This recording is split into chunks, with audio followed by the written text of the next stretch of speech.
been pretty hectic.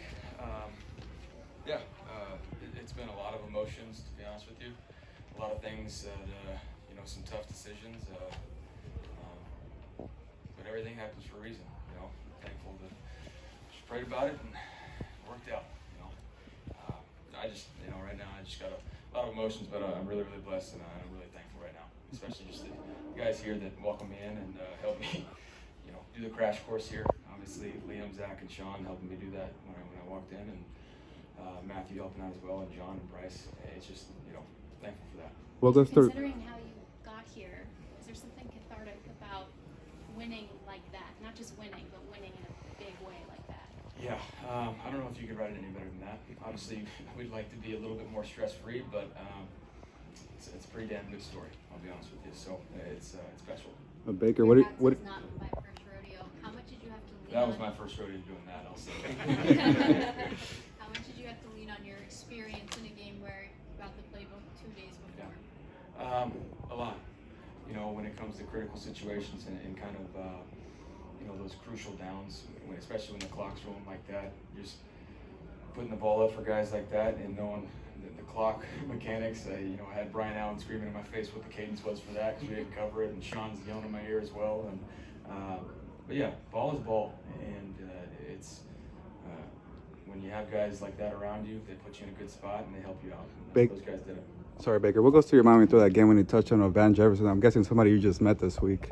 No, Van and I go back. I'm not very happy with Van until now. I was trying to get him to come to Oklahoma. He wouldn't text or call back. He owes me one, and he got me right there. So I was messing with him about that when I first got here. But seeing the coverage, and I was truly shocked. They pressed him up with 15 seconds left, knowing that we didn't have any timeouts left. Yeah, he did a great job winning off the line of scrimmage and going to make a play. So that was just to put it up for him to make a play. Speaking of Oklahoma, have you heard from Lincoln Riley in the past 24 hours? Yeah, told him he's probably gonna have another Heisman Trophy winner here coming up this weekend. So no, I talked to him briefly. Hoping that now I got some time off a little bit. Learn the playbook a little bit more, go see him when he gets back in town. And yeah, he's just always been in my corner, always communicated when things are going on. He said the message throughout the past few months, and just stay the course. Don't leave anything left unsaid, and just be proud of where you are, and walk out with your head held high. And he's always instilled that in me, and I'm thankful for him. Baker, how much carryover was like? What's the crash course in terms of studying? How do you do that in that short of time? I used to not necessarily complain about the fact that I had that many different offensive systems and having to learn that, but it came in handy when having to learn a crash course and being able to relate certain things. And Sean's protection scheme is similar to Bill Callahan's who I had in Cleveland. So terminology with that knocks out a big chunk of the learning curve, and just trying to learn all the motions and the terminology for that. It's tough, but those guys did a great job of helping me out, communicating when I got off the field on the sideline and just talking about the plays that are coming up. There was still definitely some looked like some rookie errors with formations and motions. Obviously, it hurt us late, but it worked out. But not having the timeouts to be able to call on defense, it came down to that 3rd and 1 stop. Defense did a hell of a job making that stop and giving us the ball back. So there's things that definitely need to be worked out, but those guys helped me out in this crash course. Baker, did you have an idea? You know you were going to play tonight.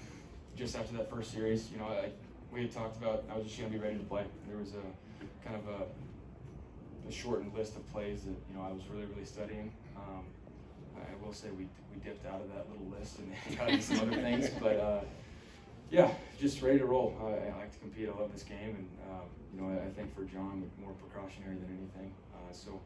And he was extremely supportive on the sideline and helping me out. So it was the whirlwind. What's the level of confidence, the level of confidence right now after, seeing you on that 4 down?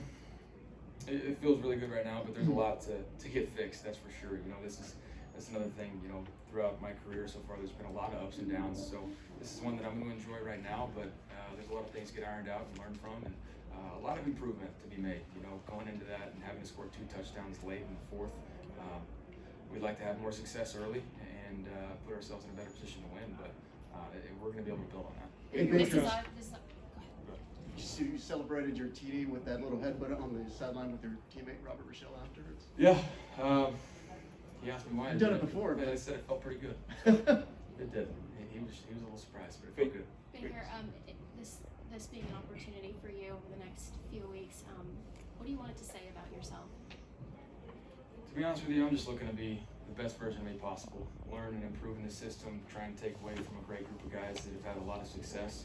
Obviously, the injuries it's tough, but just trying to learn from everybody here, take in as much as I can, and let the pieces fall where they may. I can't control the future. I know I have, the next 4 games here, trying to build on that and just be the best version of me and improve.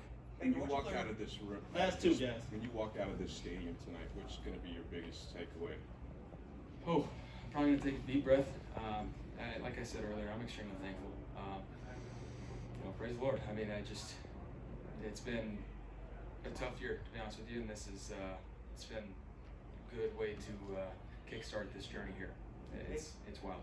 Baker, what did you learn about Sean when you guys were on that flight to the combine together that made you excited about coming here to the point where you? I mean, that guy loves football. I mean, he's ball all the time. You can tell he's so much of a relationship guy too. And we talked a lot about, my coaches in the past and what made some of those guys special, and just trying to, point out the things that make certain players and coaches great, and just being able to, pull the best out of each person is an extremely vital task. But from his perspective, he knows those guys ins and outs and knows how to put them in good positions to win and have success. And we just got to know each other a little bit, just philosophy-wise and on a personal level as well.